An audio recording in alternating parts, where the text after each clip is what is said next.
না কোন মন্দিরের সামনে গিয়ে সব থেকে বেশি ধর্ম হয় মন্দিরটা প্রদক্ষিণ করলে, মন্দিরটা খুললে। এই জন্য এমন জায়গায় মন্দির বা তুলসী মন্দির, মন্দির হোক তুলসী মন্দির হোক, এমন জায়গায় করা উচিত যেন সেটা ঘোরা যায়, না ঘুরলে সেটা মন্দিরের মধ্যে পড়ে না।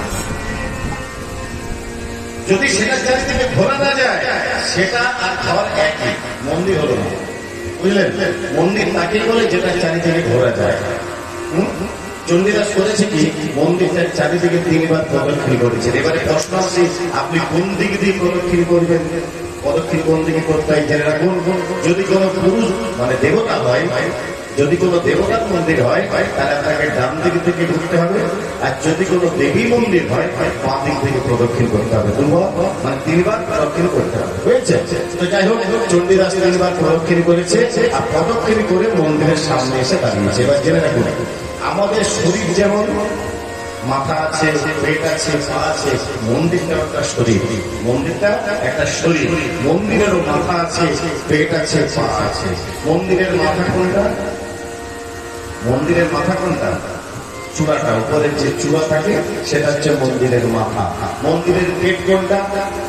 মন্দিরের পেট কোন জায়গাটা?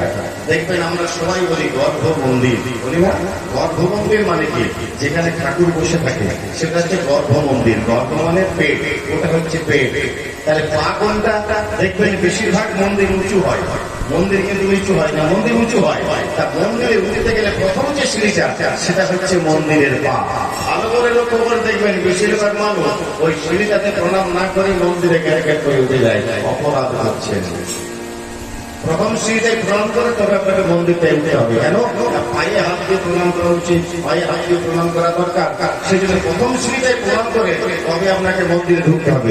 চণ্ডীদাস প্রথম সিঁড়িটা প্রণাম করে মন্দিরে ঢুকছে। মন্দিরে ঢুকে দেখবেন মন্দিরের বাইরে একটা বারান্দা থাকে, তারপরে মন্দিরটা মন্দির। মন্দিরে একটা ঘন্টা টাঙানো থাকে, ঘন্টাটা চণ্ডীদাস বাজাচ্ছে। ঘন্টার কেন থাকে? এটা নিয়ম। কেমন নিয়ম?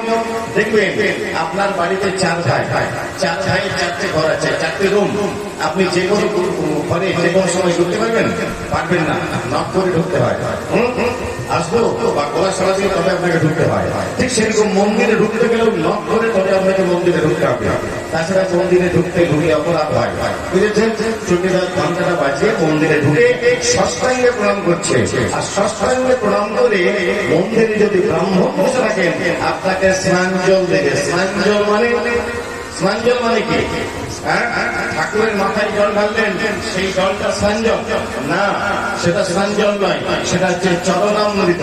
মাথাতে যদি জল ঢালেন পা দিয়ে পরে, সেই জলটা যদি এক জায়গায় নিয়ে রাখেন সেটা হচ্ছে চরণামৃত, সেটা স্নান জল নয়। স্নান জল কোনটা? স্নান জল হচ্ছে মন্ত্র দ্বারা স্নান করানো জল, মন্ত্র দ্বারা স্নান করানো জল, সেটা হচ্ছে স্নান জল। স্নান জল কেমন করে নিতে হয়? আপনি যাকে জিজ্ঞাসা করবেন বলবেন এমনি করে নিতে হয়।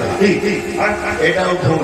স্নান জল কেমন করে নিতে হয় দেখুন, আমাদের হাতে 5টা আঙ্গুল, বৃদ্ধাঙ্গুলি, তর্জনী, মধ্যমা, অনামিকা, কনিষ্ঠা। এই তর্জনীটাকে উপরে রাখতে হবে, বাকিগুলো নিচে থাকবে। চিন্তা করে যান। এইভাবে স্নান জল নিতে হয়। স্নান জল নিয়ে কোনোদিন খাবেন না। কেন? স্নান জল নিলে আপনার পেটে চলে যাবে, আর পেটে গেলে পায়খানা পেচ্ছাবের সাথে বেরিয়ে যাবে, আরেকটা অপরাধ। এই জন্য স্নান জল না খেয়ে মাথায় রাখতে হয়। এগুলো চণ্ডীদাস করছে। চণ্ডীদাস এগুলো করে যায় না, মন্দির থেকে বেরিয়েছে।